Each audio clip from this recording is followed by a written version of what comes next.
عليكم ورحمة الله وبركاته. الحمد لله رب العالمين والصلاة والسلام على أشرف الأنبياء والمرسلين وعلى آله وصحبه أجمعين أما بعد اتقوا الله عباد الله.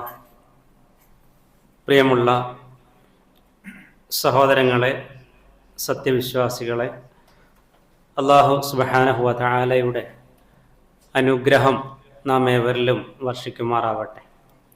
ഒരു ജുമുഅ ഖുതുബയ്ക്ക് ശേഷമാണ് നമ്മൾ രണ്ടാമതൊരു ക്ലാസ്സിന് വേണ്ടി ഇരിക്കുന്നത്.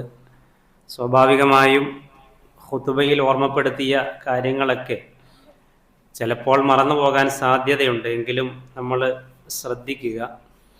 നമുക്ക് ഇങ്ങനെയൊരു പരിപാടിയൊക്കെ നടത്താൻ സത്യത്തിൽ ഈ ഒരു സമയമേ നമുക്ക് പറ്റുകയുള്ളൂ. അതുകൊണ്ടാണ് നമ്മൾ ജുമുഅയ്ക്ക് ശേഷം അധികവും പരിപാടികൾ സംഘടിപ്പിക്കാറുള്ളത്. കുവൈറ്റ് കേരള ഇസ്ലാഹി സെൻറ്റർ വെക്കേഷൻ സമയത്ത്, പ്രത്യേകിച്ച് ചൂട് കാലത്ത്, ദഅ്വ പ്രവർത്തനങ്ങളിൽ ആളുകൾ സജീവമാകണം എന്നുള്ള നിലയ്ക്ക് തന്നെ 2-2.5 മാസം നീണ്ടു നിൽക്കുന്ന സമ്മർ ക്യാമ്പയിനുകൾ സംഘടിപ്പിക്കാറുണ്ട്. ഓരോ വർഷവും കാലിക പ്രസക്തമായ തലക്കെട്ടുകൾ തിരഞ്ഞെടുത്ത് അതിൻ്റെ കീഴിൽ പരിപാടികൾ നടക്കുകയും ആളുകളൊക്കെ അതിന് എത്തിച്ചേരുകയും ഒക്കെ ചെയ്യാറുണ്ട്. ഇപ്രാവശ്യം നമ്മൾ തിരഞ്ഞെടുത്തിരിക്കുന്ന ക്യാമ്പയിൻ വിഷയം ഇവിടെ നമ്മുടെ സ്വാഗതത്തിൽ റമീസ് സൂചിപ്പിക്കുകയുണ്ടായി. അതിൻ്റെ ഭാഗമായിട്ടാണ് പരിപാടികൾ നടന്നുകൊണ്ടിരിക്കുന്നത്. അതിൻ്റെ സമാപനം ഇൻഷാ അല്ലാഹ് ഈ മാസം ഏറ്റവും അവസാനത്തിൽ നടക്കുകയും ചെയ്യും. അപ്പോൾ നമ്മൾ ഇന്ന് നമ്മുടെ ഈ യൂണിറ്റ് പ്രോഗ്രാമിൽ 2 വിഷയങ്ങളാണ് തിരഞ്ഞെടുത്തിട്ടുള്ളത്.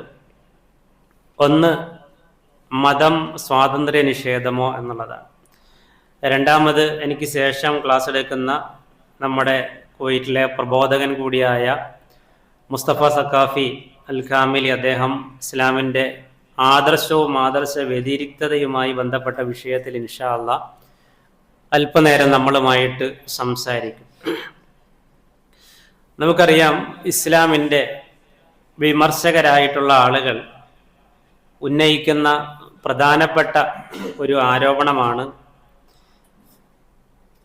മതം അഥവാ ഇസ്ലാം എന്നുള്ളത് മനുഷ്യൻ്റെ സ്വാതന്ത്ര്യത്തെ നിഷേധിക്കുന്ന, പിടിച്ചു കെട്ടിയിടുന്ന, അതുപോലെ തന്നെ കർശനമായ നിർദ്ദേശങ്ങളുള്ള, അപരിഷ്കൃതമായ, മനുഷ്യനെ പിന്നോട്ട് വലിക്കുന്ന നിയമങ്ങളൊക്കെ ഉള്ള ഒരു മതമാണ്, അതൊന്നിനും കൊള്ളാത്ത മതമാണ് എന്ന നിലയ്ക്ക് ശക്തമായ ആരോപണങ്ങൾ.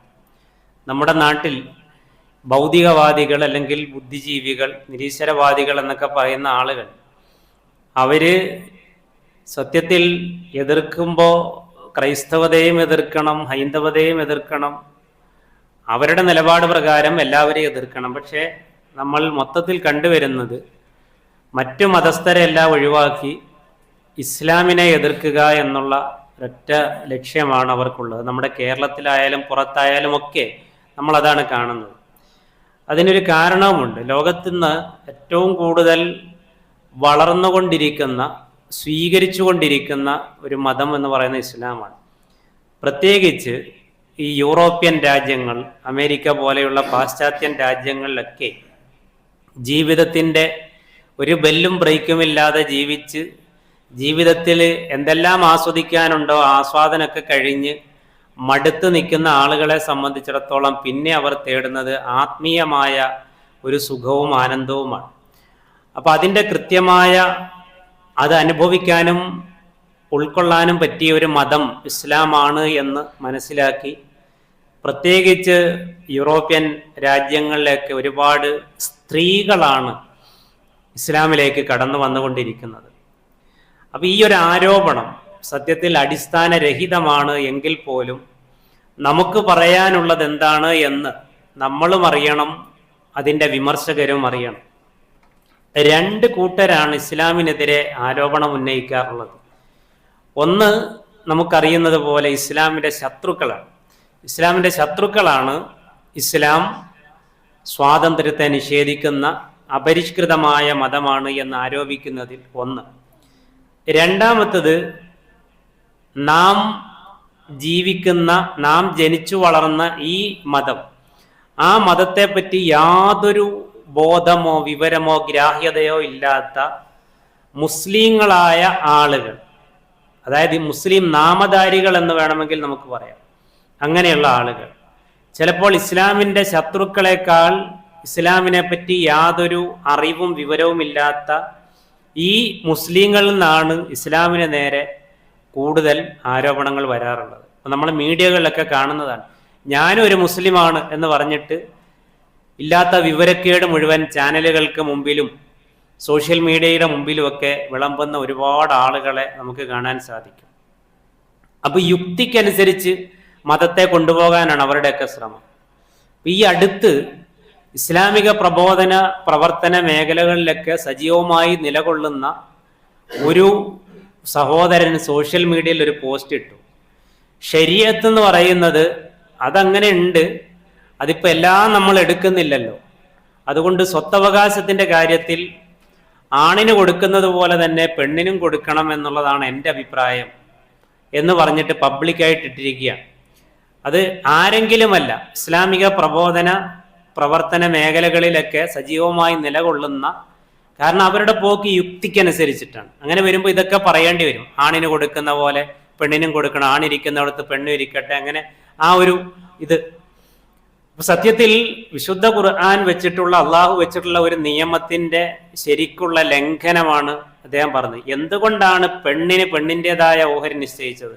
എന്തിനാണ് ആണിന് ആണിൻ്റെതായ ഓഹരി അനന്തര സ്വത്തിൽ നിശ്ചയിച്ചത്? ഇതൊക്കെ അള്ളാഹു അതിൻ്റെ ഹിക്മത്തും അതിൻ്റെ ലക്ഷ്യങ്ങളും എല്ലാം കൃത്യമായി വിശുദ്ധ ഖുർആനിൽ പറഞ്ഞിട്ടുണ്ട്. അതല്ലാതെ പെണ്ണിനിത്ര ആണിനിത്ര എന്ന് പറയുക മാത്രമല്ല ചെയ്തിട്ടുള്ളത്. ഞാൻ സൂചിപ്പിച്ചത്, ഒരു വേള ഇസ്ലാമിൻ്റെ പുറത്തുള്ള ശത്രുക്കളെക്കാൾ ഇസ്ലാമിനെ ദ്രോഹിക്കുന്നതും അതുപോലെ തന്നെ ഇസ്ലാമിൻ്റെ തനതായ നിയമങ്ങളെ നിഷേധിക്കുന്നതുമൊക്കെ ഇത്തരം മുസ്ലിം നാമധാരികളാണ് എന്നുകൂടി നമ്മൾ മനസ്സിലാക്കി വെക്കേണ്ടതുണ്ട്.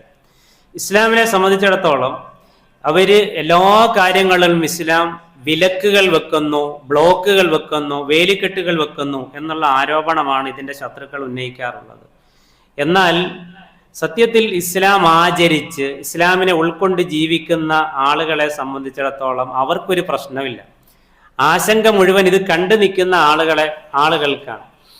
നമ്മൾ മനസ്സിലാക്കുക, ഇപ്പോൾ നമ്മുടെ നാട്ടിൽ സർവ്വസ്വാതന്ത്ര്യം നൽകുകയാണെങ്കിൽ എന്താ സംഭവിക്കുക?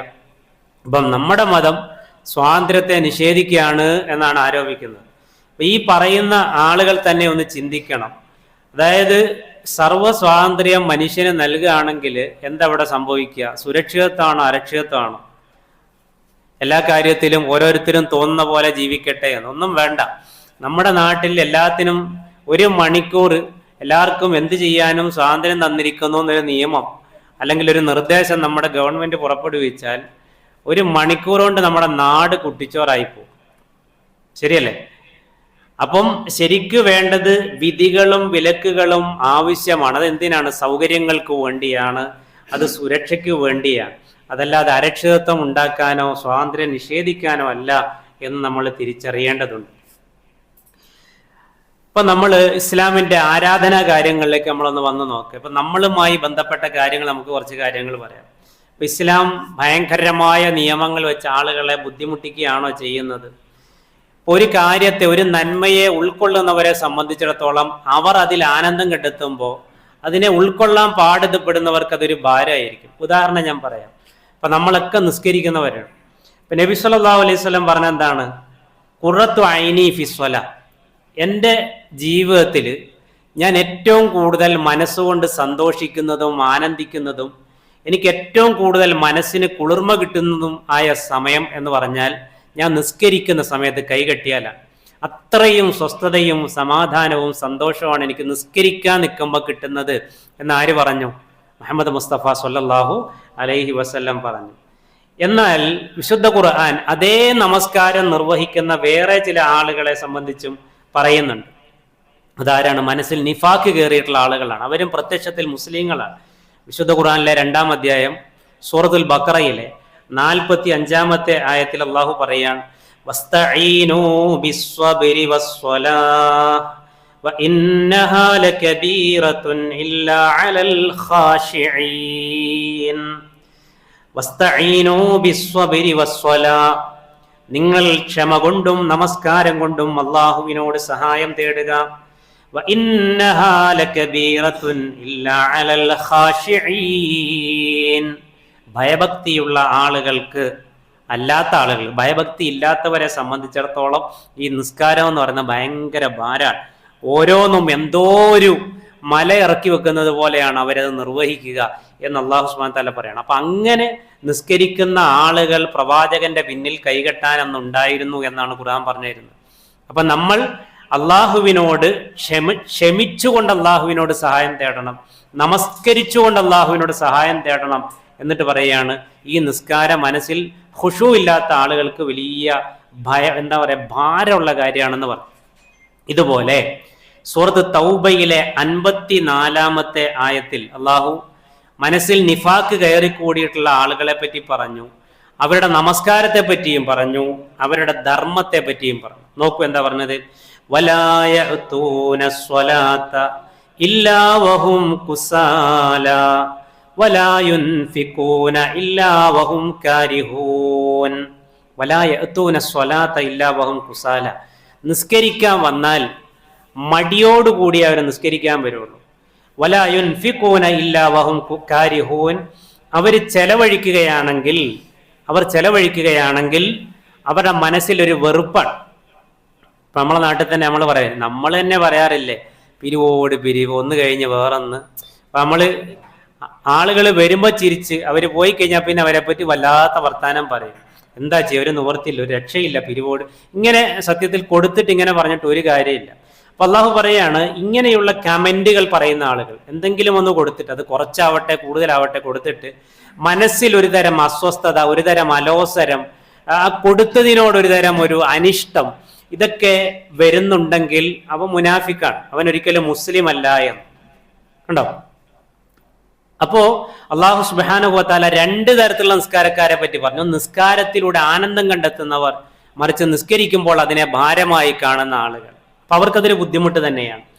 ഒരു ദിവസത്തെ സുബഹി ജമാഅത്ത് പോയാൽ അങ്ങേയറ്റം ഖേദിക്കുന്ന ആളുകൾ, അടച്ചവൻ എൻ്റെ സുബഹി ജമാഅത്ത് ഇന്ന് പോയല്ലോ, അതിൽ വല്ലാത്തൊരു നൊമ്പരം, മനസ്സിന് വേദന, വിഷമം ഉള്ള ആളുകളെ നമുക്ക് കാണാൻ സാധിക്കും. എന്നാൽ എത്ര സുബഹി പോയാലും ഒരു മനക്കൊത്തുമില്ലാതെ, ഒരു അലോസരവുമില്ലാതെ കിടന്നുറങ്ങുന്ന ആളുകളെ നമുക്ക് കാണാൻ സാധിക്കും. ഒരു കൂട്ടർക്ക് അത് ഭാരമാണ്, ഒരു കൂട്ടർക്ക് അത് നഷ്ടപ്പെട്ടാൽ അത് ഖേദമാണ്. കണ്ടോ, 2 തരത്തിലുള്ള ആളുകളെ നമുക്ക് കാണാൻ സാധിക്കും.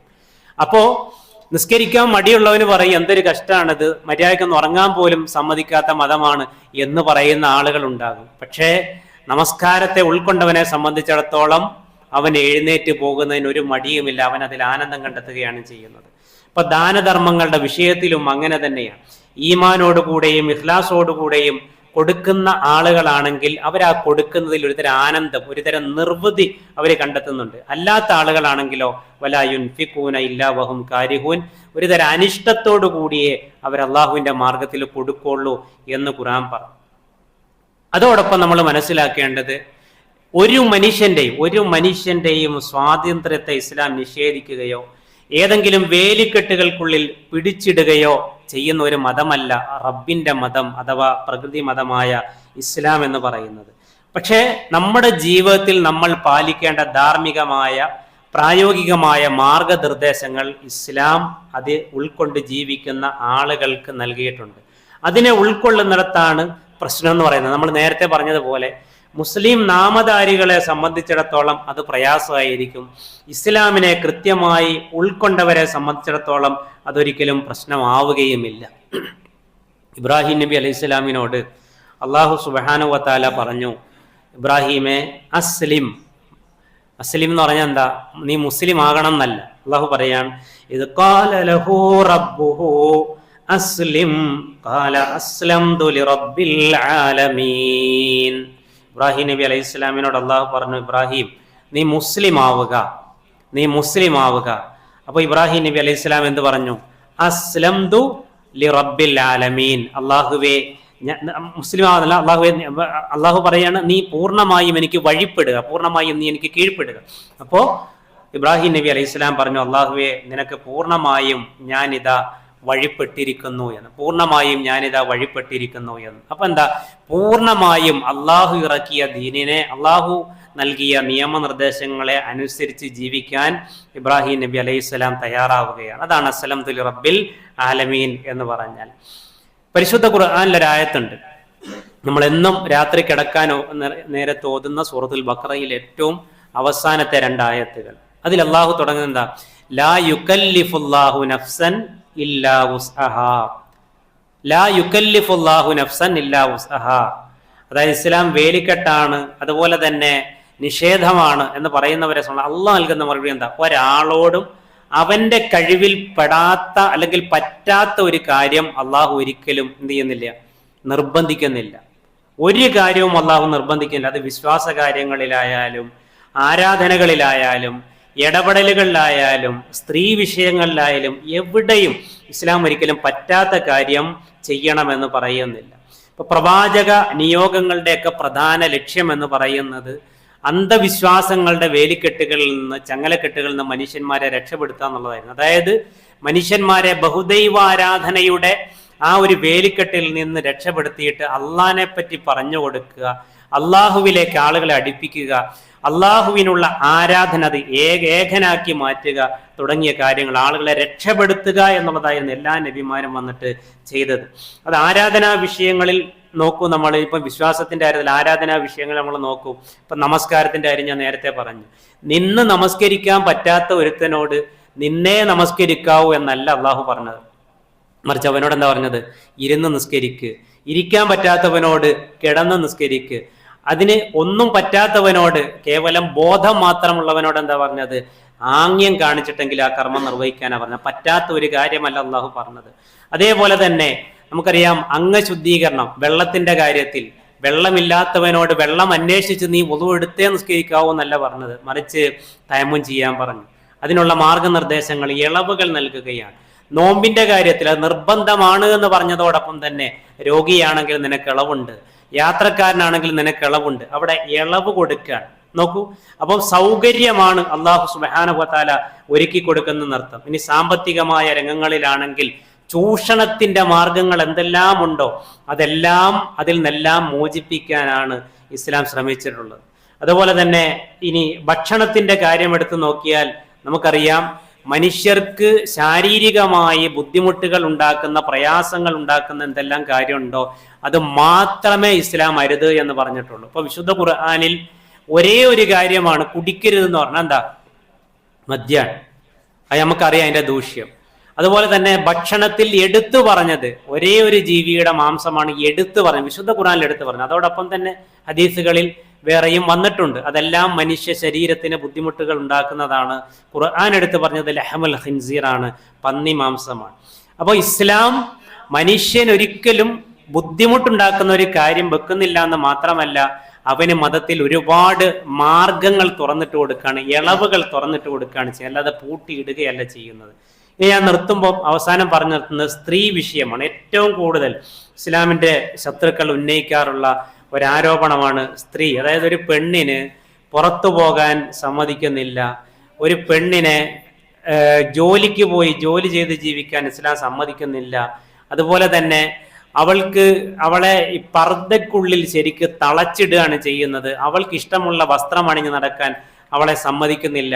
ഇങ്ങനെയൊക്കെയുള്ള ആരോപണങ്ങൾ സത്യത്തിൽ മുസ്ലിം സ്ത്രീകളെ സംബന്ധിച്ച് ഇസ്ലാമിന്റെ ശത്രുക്കൾ പറഞ്ഞു പരത്താറുണ്ട്. അതിന്റെ മറ്റൊരു വശം എന്താണെന്ന് വെച്ച് കഴിഞ്ഞാൽ, ഈ പെണ്ണുങ്ങൾ പരമാവധി അവളുടെ ശരീരഭാഗം തുറന്നിട്ടാൽ മാത്രമേ, അതൊരു പഠനവുമായി ബന്ധപ്പെട്ടുള്ള ഒരു കണക്ക് കണ്ടതാണ്. അതായത് സാമ്രാജ്യത്വവാദികൾ, പാശ്ചാത്യൻ ശക്തികൾ, അവരുടെ ഏറ്റവും വലിയ ഒരു വരുമാന മാർഗമാണ് ഈ സ്ത്രീകൾ, ഈ കോസ്മെറ്റിക് ഐറ്റംസ് എന്ന് പറയുന്നത്. ഏറ്റവും വലിയ കോടിക്കണക്കിന് രൂപ ഉണ്ടാക്കുന്ന ഒരു മേഖലയാണ് കോസ്മെറ്റിക് മേഖല എന്ന് പറയുന്നത്. അതായത് സ്ത്രീകൾ ഇത് എന്താ പറയുക, സൗന്ദര്യവർദ്ധ വസ്തുക്കൾ എന്ന് പറയുന്നത്. അപ്പോൾ ഒരു പെണ്ണിനെ സംബന്ധിച്ചിടത്തോളം ഇസ്ലാം പറയുന്ന രൂപത്തിൽ അവൾ വസ്ത്രം അണിഞ്ഞ് നടന്നാൽ ഇവരുടെ മാർക്കറ്റ് ശരിക്ക് പൂട്ടും. അതുകൊണ്ട് തന്നെ ഇസ്ലാമിനെതിരെ ഈ വിഷയത്തിൽ വല്ലാതെ ആരോപണങ്ങൾ ഉന്നയിക്കുന്നതിൽ, ആരോപണങ്ങൾ പടച്ചുവിടുന്നതിൽ ഇത്തരം ആളുകൾ ഒരുപാട് മുൻപന്തിയിലാണെന്ന്. ഒരു രസകരമായ കാര്യം എന്താണെന്ന് ചോദിച്ചു കഴിഞ്ഞാൽ, ഒരു പിന്നെ തൻ്റെ സൗന്ദര്യം മറ്റുള്ളവർക്ക് മുമ്പിൽ വെളിപ്പെടണ്ട എന്ന് ആഗ്രഹിച്ചുകൊണ്ട് മുഖം മറച്ച് ജീവിക്കുന്ന നടക്കുന്ന ഒരു പെണ്ണിനെ സംബന്ധിച്ചിടത്തോളം അവൾക്കൊരു പ്രയാസവും ഇല്ല. അതുപോലെ തന്നെ തൻ്റെ സൗന്ദര്യം മറ്റുള്ളവർ ആസ്വദിക്കണ്ട എന്നുള്ള നിലയ്ക്ക് പർദ്ദ അണിഞ്ഞ് പുറത്തു പോകുന്ന ഒരു പെണ്ണിനെ സംബന്ധിച്ചിടത്തോളം അവൾക്കൊരു പ്രയാസവും ഇല്ല. ആ പർദ്ദ അണിയുന്നതിലൂടെയാണ് അവൾ സന്തോഷം കണ്ടെത്തുന്നത്. അതുപോലെ തന്നെ ആ മുഖം മറയ്ക്കുന്നതിലൂടെയാണ് അവൾ സന്തോഷം കണ്ടെത്തുന്നത്. പക്ഷെ അസ്വസ്ഥത മുഴുവൻ ആർക്കാണ്? ഇത് കണ്ടു നിൽക്കുന്ന ആളുകളെ സംബന്ധിച്ചിടത്തോളമാണ്. അപ്പൊ ഇസ്ലാമിനെ സംബന്ധിച്ചിടത്തോളം ഒരു പെണ്ണിന് പെണ്ണിൻ്റെതായ വസ്ത്രം അവൾക്ക് നിശ്ചയിച്ചിട്ടുള്ളത് അവളുടെ സ്വാതന്ത്ര്യത്തെ നിഷേധിക്കാനല്ല, അവളുടെ സുരക്ഷയ്ക്ക് വേണ്ടിയാണ്, അവളുടെ സൗകര്യത്തിന് വേണ്ടിയാണ്. അപ്പൊ നമുക്കറിയാം, നമ്മൾ ബസ്സിൽ യാത്ര ചെയ്യുന്ന ആളുകളാണ്. നമ്മൾ ആലോചിച്ച് നോക്കിയേ, നമ്മൾ കുവൈറ്റിൽ തന്നെ നമുക്ക് തോന്നുന്നിടത്തെല്ലാം ബസ് നിർത്തി തരുമോ? ഇല്ല. തോന്നുന്നിടത്തൊക്കെ ബസ് നിർത്തിയാൽ എന്താ പ്രശ്നം? സുരക്ഷയല്ല ഉണ്ടാകുന്നത്, അപകടങ്ങളാണ് ഉണ്ടാകുന്നത്. അപ്പോൾ അതിന് നിശ്ചയിക്കപ്പെട്ട സ്റ്റോപ്പുകളിലെ ആ ബസ് നിർത്തുള്ളൂ, അവിടെ നിർത്താനേ പെർമിഷൻ ഉള്ളൂ. അതങ്ങനെ തന്നെയാണ്, ഏത് കാര്യത്തിലും അങ്ങനെ തന്നെയാണ്. അപ്പൊ നിയമങ്ങളും വിധിവിലക്കുകളും വെക്കുന്നത് മനുഷ്യന്റെ സ്വാതന്ത്ര്യത്തെ നിഷേധിക്കാനല്ല, അരക്ഷിതത്വം ഉണ്ടാക്കാനല്ല, മറിച്ച് സൗകര്യങ്ങൾക്ക് വേണ്ടിയും സുരക്ഷിതത്വത്തിന് വേണ്ടിയുമാണ്. പക്ഷേ പരലോക ബോധമോ അല്ലെങ്കിൽ റബ്ബിനെ സംബന്ധിച്ചുള്ള ബോധമോ ഒന്നുമില്ലാതെ തോന്നിയ പോലെ ബെല്ലും ബ്രേക്കും ഇല്ലാതെ ജീവിക്കുന്ന ആളുകളെ സംബന്ധിച്ചിടത്തോളം ഇതൊക്കെ കാണുന്നത് അവർക്കൊരു തരം ബുദ്ധിമുട്ടും സ്വാതന്ത്ര്യ നിഷേധവുമായി തോന്നും എന്നുള്ളത് ഉറപ്പാണ്. എന്നാൽ ഇസ്ലാമിനെ സംബന്ധിച്ചിടത്തോളം ഇസ്ലാമിൻ്റെ വിധിവിലക്കുകൾ അനുസരിച്ച് ജീവിക്കുന്ന ആളുകൾക്ക് അതെല്ലാം സ്വസ്ഥതയും സമാധാനവും സുരക്ഷിതത്വവുമാണ് നൽകുന്നത് എന്ന് നമ്മൾ ഓരോരുത്തരും തിരിച്ചറിയുക. ഇസ്ലാം വിമർശകർ ഒരു ഭാഗത്ത് ഇസ്ലാമിനെതിരെ പല ആരോപണങ്ങളും ഉന്നയിക്കുമ്പോൾ തന്നെ നമ്മൾ ചെയ്യേണ്ടത് ഇസ്ലാമിൻ്റെ നിയമങ്ങളെയും വിധിവിലക്കുകളെയും പൂർണ്ണമായും സന്തോഷത്തോടെയും ഉൾക്കൊണ്ടുകൊണ്ട് യഥാർത്ഥ മുസ്ലിമായി ജീവിക്കുക എന്നുള്ളതാണ് നമ്മുടെ ഓരോരുത്തരുടെയും കടമ എന്ന് നമ്മൾ തിരിച്ചറിയുക. അതനുസരിച്ച് ജീവിക്കാൻ നമ്മൾ ഓരോരുത്തരും സന്നദ്ധരാവുക. അല്ലാഹു സുബ്ഹാനഹു വ തആല അതിനുള്ള തൗഫീക്ക് നമുക്കെല്ലാം പ്രദാനം ചെയ്യുമാറാവട്ടെ. വസല്ലല്ലാഹു അലാ നബിയിന മുഹമ്മദ് വഅലാ ആലിഹി വസഹ്ബിഹി വസല്ലം. വആഖിറു ദഅവാനാ അൽഹംദുലില്ലാഹി റബ്ബിൽ ആലമീൻ. അസ്സലാമു അലൈക്കും വറഹ്മത്തുള്ളാഹി വബറകാതുഹു.